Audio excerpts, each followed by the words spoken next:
medyo matagal na rin yung huli tayong pumunta dito sa Tarlac. Na today, meron tayong pupuntahang dalawang lugar dito. Relatively maiksi lang ang ride natin ngayon, pero parehong ahon naman papunta sa mga yon. And tingin ko tama lang din dahil summer na at recently mainit na rin talaga, hindi na healthy. Mula Tarlac City, papadyak tayo pakanluran papunta sa bayan ng San Jose, tungo sa sikat na Monasterio de Tarlac. Mula naman dito ay aahon papunta sa mga kabundukan ng Sitio Baag, isa sa mga bagong destinasyon sa lugar na ito, bago lumusok sa Capas at pabalik sa Tarlac City. 80 kilometers lang ang ride natin, pero may mahigit 1,000 meters naman na elevation gain. Boyki, kumusta naman? So, para lang siguro hindi kayo magulat, mawawala muna si Boyki sa mga susunod nating mga videos. Siguro ito muna yung isa sa mga huling ride niya kasama tayo this year. Minsan kasi nakakasira talaga ng pagbabike ang trabaho. So meron ka bang mensahe, Boyki?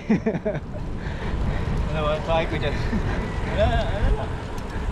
See you next year. Isa pa lang ng video pero sasabihin ko na na-exceed ng ruta natin ngayon yung expectation ko. Tamang challenging kasi siya at rewarding at the same time. At may mga good surprises along the way. Ayos ah. Gravel ride din ah. Nabudol na naman tayo ng mapa. Babaw yan.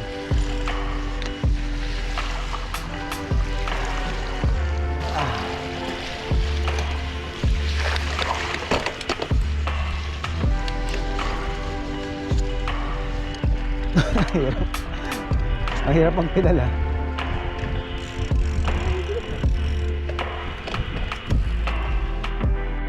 Andito tayo sa Barangay Armenia sa Tarlac City. At kita nyo naman, napasabang agad tayo sa rough road.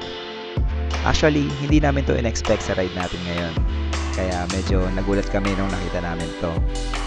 Buti na lang at naka-gravel setup tayo recently.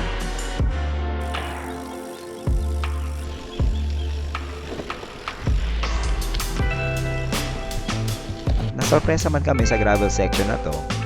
Good surprise naman siya. 3 kilometers lang tong dinaanan natin. At honestly, nung nakabalik kami sa kalsada, parang nakaramdam kami ng pagkabitin.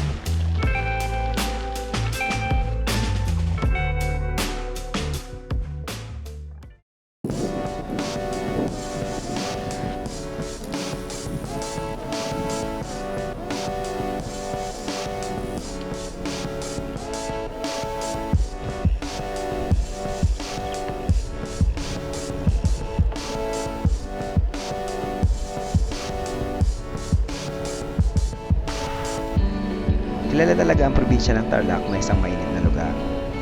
At dahil summer ngayon, lalong ramdam ito. Pero ang masabi ko lang, kahit maaga pa lang tagang-tak na kami sa pawis, na-enjoy namin ang kalsadang ito papunta sa bayan ng San Jose.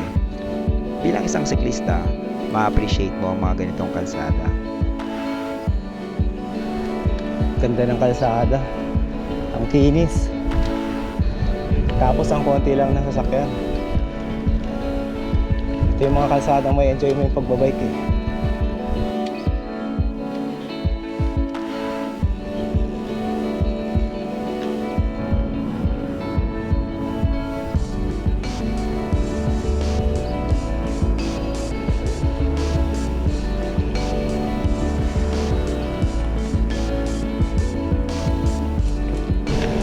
Grabe, ang ganda. Sarap magbike sa mga ganitong lugar. Walang traffic. Ito na ba yung tinatawag ng New Zealand of Tarlac?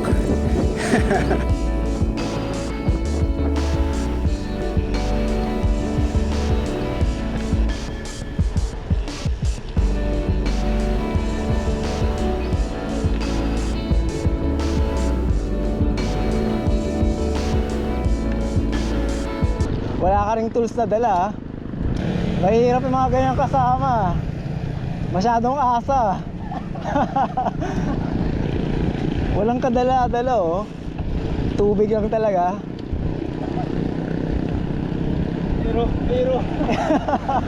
Aero at saka lightweight.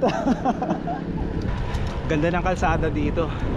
Pero actually hindi ito yung unang punta ko sa monasteryo. So 10 years ago nagbike na ako kasama yung UPPGH bikers. Galing kaming Manila noon, Pajak all the way.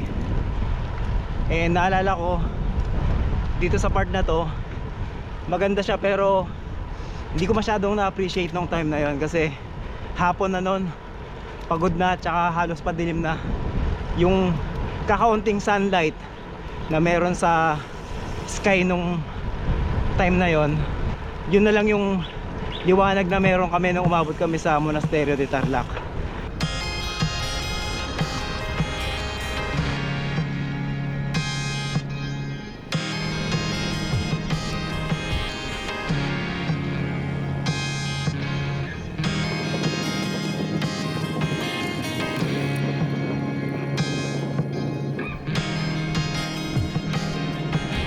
Sa bandang likuran nito yan yung monasteryo.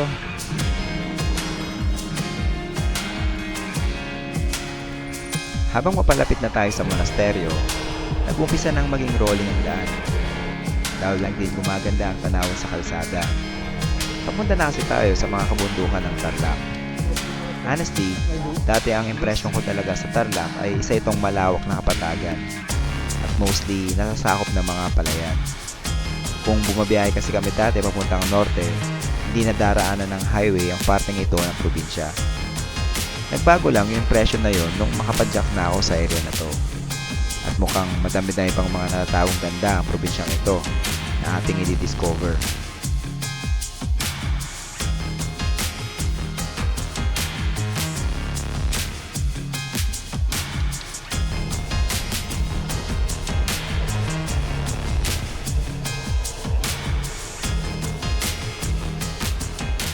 Malapit na tayo sa monasteryo.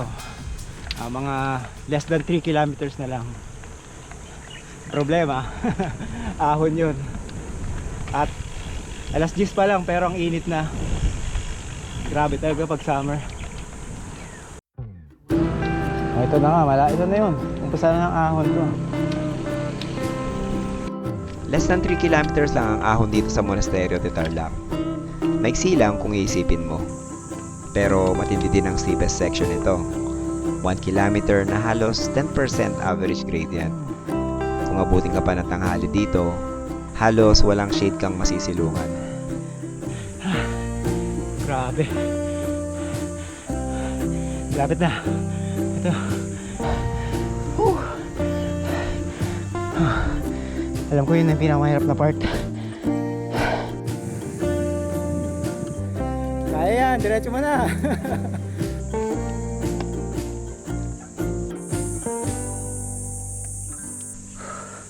Ayan na, banayad na oh. Pagkalagpas nito.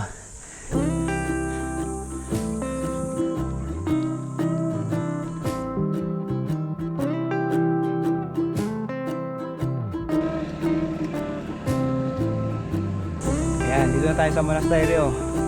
So, try muna natin pumasok. And then mamaya, dito tayo dadaan pupunta sa Sitio Baag. So, gusto muna natin magpahinga. Grabe ang init.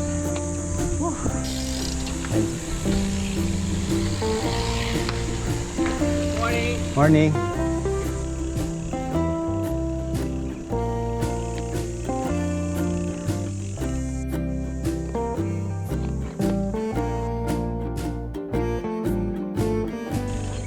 Wow. Laking pinagbago niya.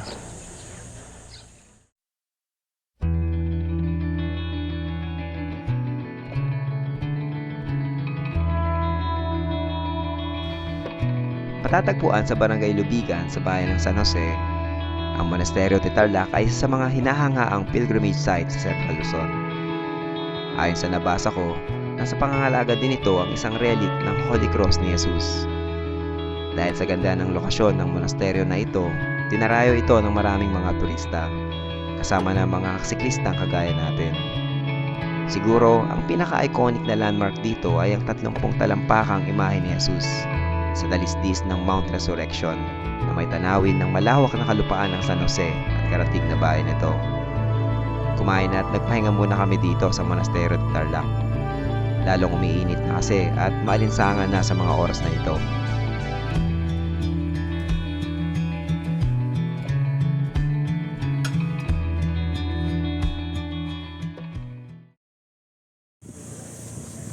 Naputol na frame, oh. Buti na lang hindi na-aksidente yung biker. Sir, ride safe. Papunta na tayo sa Sitio Baag. At itong kalsadang to, actually, nung huli kong punta sa monasteryo, wala pa tong kalsadang to. Or ginagawa na siya pero sarado pa. Medyo rolling muna tayo until maabot natin yung yung ginagawang Kapas Botolan Road. Doon mag-umpisang aahon hanggang sa viewpoint ng Sitio Baag. Alas 12 na, halos alas 12 na. Grabe na ang init.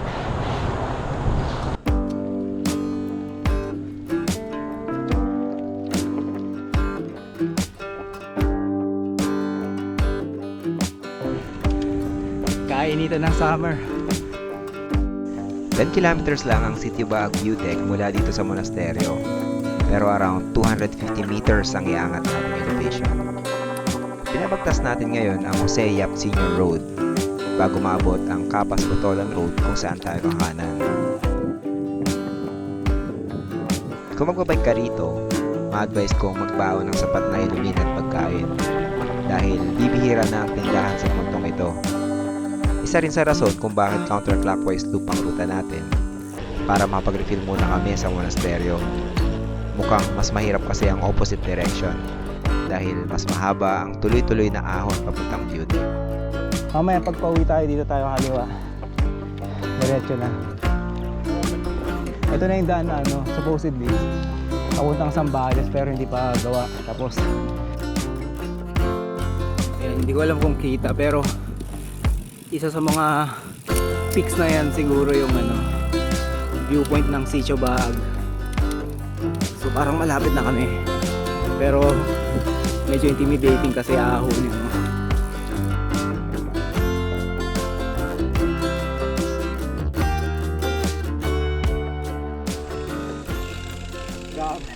Grabe. Nakakatakot naman yan. Intimidating.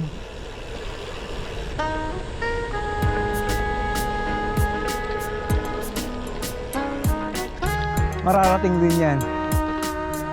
Gaano man kabagal.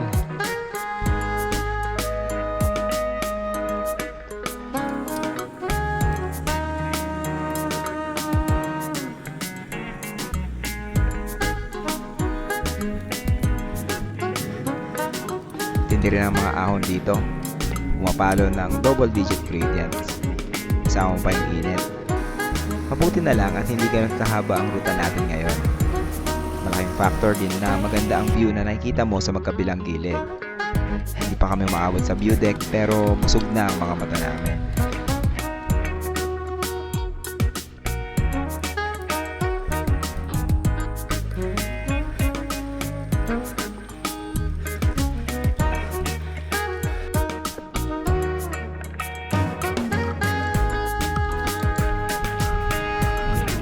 Buti na lang maganda. May bawi man lang.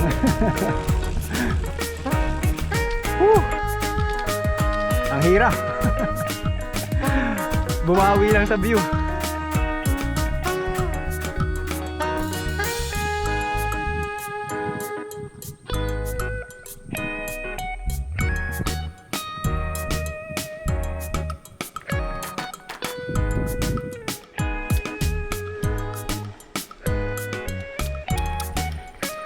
Yan na.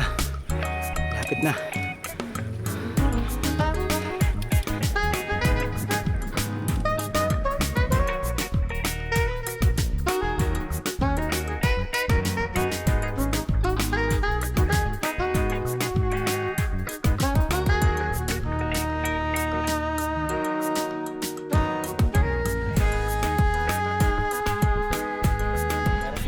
pero may salto ito pag aakyat po tayo sa taas. Ay, sige po. Magkano po? 20 pesos per head tayo.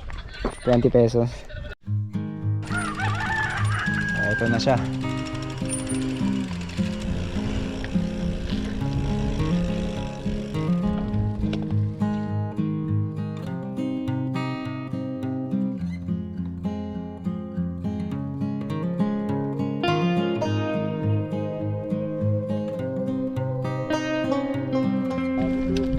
Wow!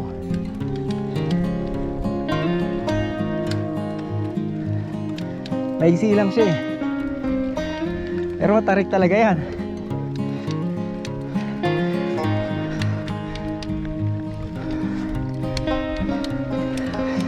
Ito na. Tatayuan ko na yan.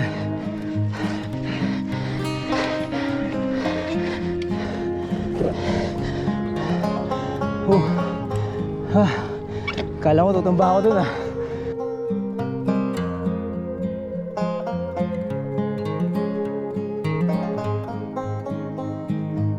Narating din natin ang Sitio Baag View Deck. At walang dudang pambihira ang tanawing masisilayan mo mula rito.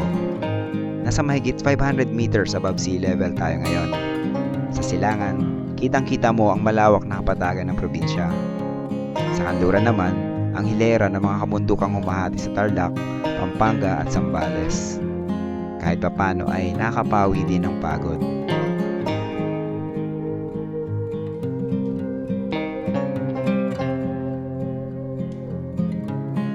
Madaming mga bisita sa mga oras na dumating kami dito. At ang usual na kinokombo dito ng mga bisita ay pagpunta sa kapihan o kainan na nasa area. Nakita rin namin na may mga campsites sa di kalayuan. Kaya isang option din ang mag-spend ng gabi dito para mag-camping. Matagal din kaming tumambay dito sa view deck. Gusto rin naming palipasin muna ang init. At syempre, makapag-relax na din.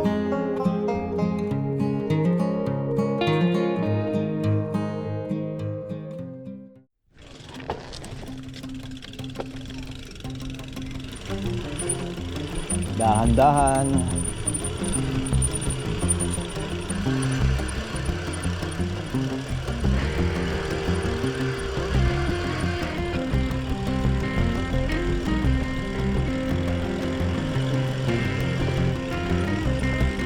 Wow, ganda.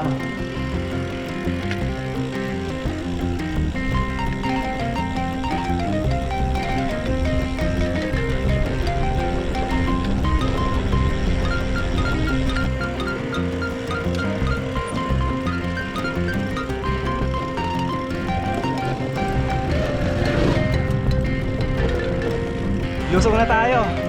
Mahaba-haba to kaya check your brakes. Let's go.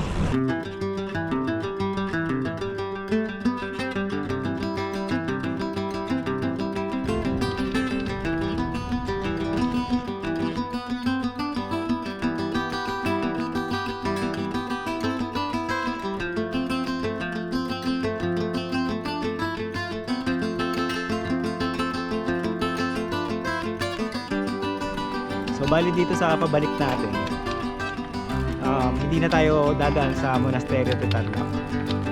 Diretsuhin na natin tong lusong na to hanggang NCC.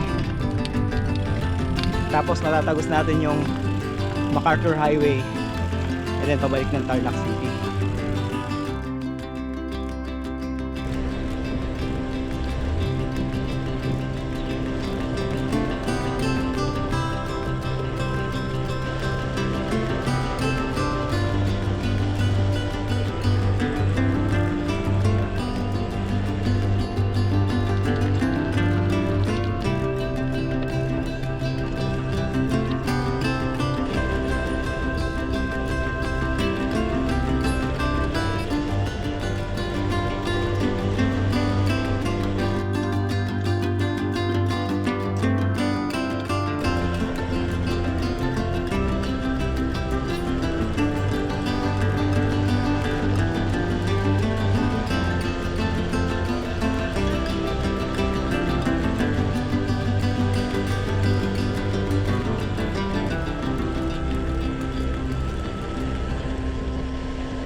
Panalo yung lusong na yon. Ganda ng view. Kung pwede nga lang mag video habang lumulusong eh. Para makita yung paligid. Pero syempre hindi safe yun. Pero ang ganda ng view. Hindi siya dire-diretsyong lusong. May part na naugulat kami na ahon pala. Pero maigsi lang naman. Pabalik na tayo sa Tarlac City. Pero meron ba tayong mga interesting na scenes na makikita sa tabi ng kalsada going there.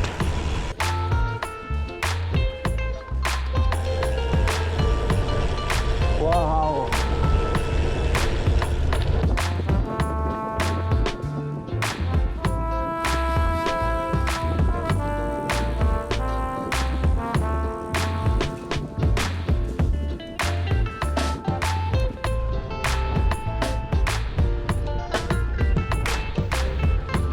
Dito na tayo sa Barangay Bueno sa bayan ng Capas.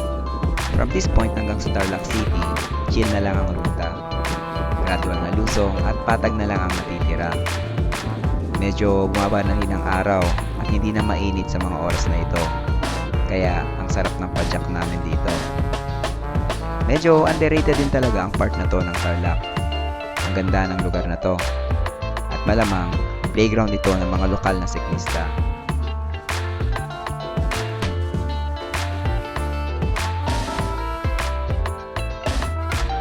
Kung taga Metro Manila ka, medyo malayo na kung padyak all the way dito.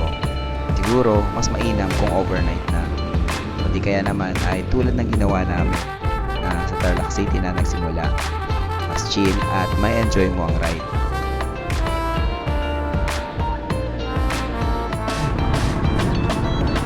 Yan, nandito na tayo sa Capas, Tarlac. At meron pa tayong 25 kilometers wala dun sa starting point natin kanina sa Tarlac City. Sa palagay ko, hanggang dito muna ang video natin ngayon.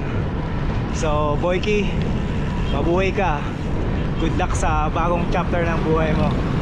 And kita-kits na lang next time.